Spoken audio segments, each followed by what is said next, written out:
Saudara-saudari yang terkasih, kita jumpa lagi dalam Pelita Hati hari ini, Selasa tanggal 10 Maret 2020, hari biasa, Pekan Prapaskah yang kedua. Bersama saya Romo Thomas Suratno SC dari Paroki Cilandak, Jakarta Selatan, mendengar dan merenungkan Sabda Tuhan, yakni firman Tuhan yang tersurat di dalam Injil Matius, bab atau pasal 23, ayat 1 sampai dengan ayat 12.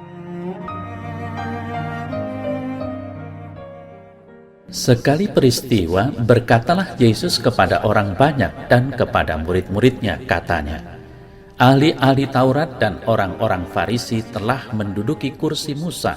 Sebab itu turutilah dan lakukanlah segala sesuatu yang mereka ajarkan kepadamu.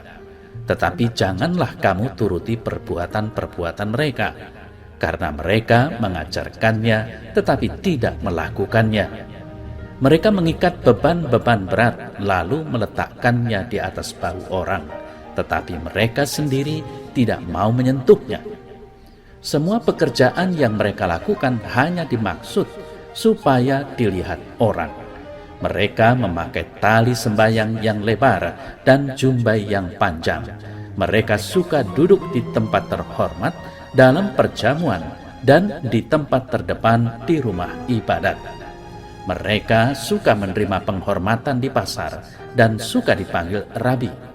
Tetapi kamu, janganlah kamu disebut rabi, karena hanya satu rabimu dan kamu semua adalah saudara. Dan janganlah kamu menyebut siapapun bapa di bumi ini, karena hanya satu Bapamu, yaitu Dia yang di sorga. Janganlah pula kamu disebut pimpinan, karena hanya satu pimpinanmu, yaitu Mesias. Barang siapa terbesar di antara kamu, hendaklah ia menjadi pelayanmu. Dan barang siapa meninggikan diri, ia akan direndahkan. Dan barang siapa merendahkan diri, ia akan ditinggikan.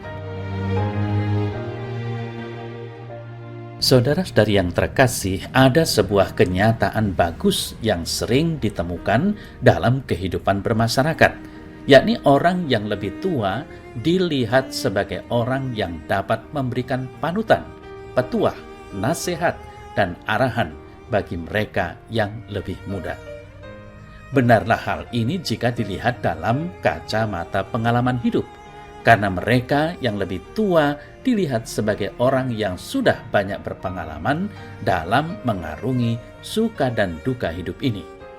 Mereka telah mengetahui bagaimana caranya berjalan dalam hidup dan mengatasi setiap persoalan yang menimpa kehidupan ini.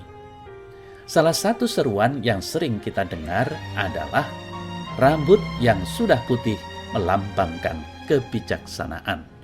Namun seringkali kita harus kritis terhadap pernyataan ini, karena dalam kenyataan tidak semua orang yang sudah tua atau lanjut umurnya selalu bersikap bijaksana dalam kehidupan ini.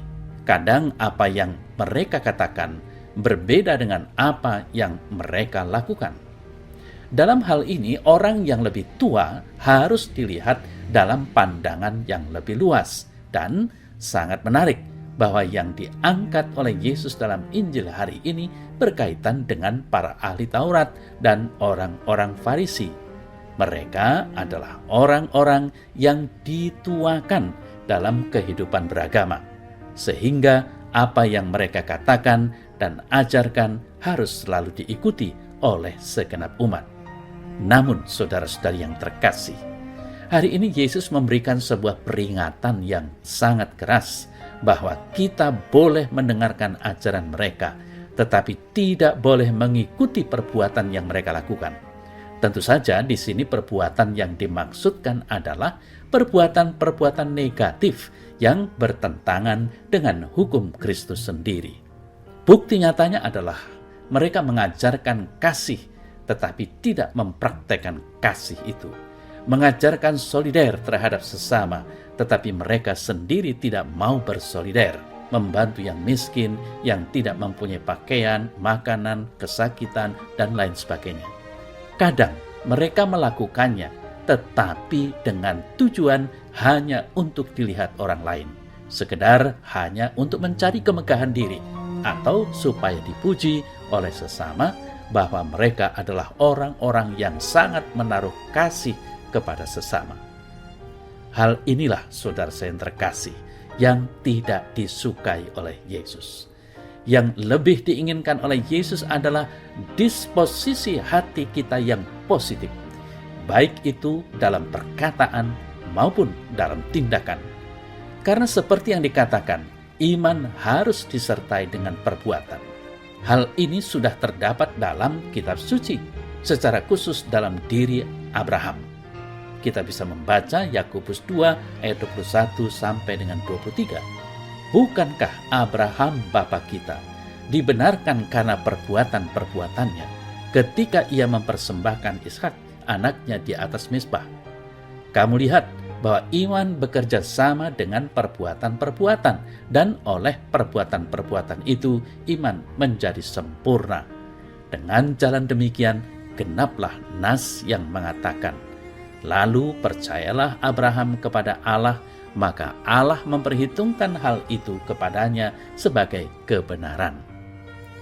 Saudara saya terkasih, perlu diperhatikan benar-benar dalam Kejadian 15 ayat 6 yang dikutip oleh Yakobus ini untuk menerangkan perlunya perbuatan, sedangkan ayat yang sama dipakai oleh Paulus untuk menekankan perlunya iman.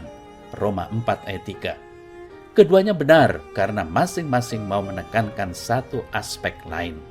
Dari sebab itu, Santo Yakobus bisa berkata lebih lanjut, apa gunanya saudara-saudaraku jika seorang mengatakan bahwa ia mempunyai iman, padahal ia tidak mempunyai perbuatan? Dapatkah iman itu menyelamatkan dia? Yakobus 2 ayat 14. Saudara-saudari yang terkasih, memang imanlah yang pertama-tama menyelamatkan manusia, tetapi diandaikan juga bahwa iman itu segera dihayati dalam perbuatan-perbuatan baik. Yesus sendiri sering menjanjikan banyak ganjaran di surga atas perbuatan-perbuatan baik yang kita lakukan. Itu berarti apa? Itu berarti keselamatan manusia adalah anugerah gratis dari Allah berkat iman, tetapi juga sekaligus suatu tugas.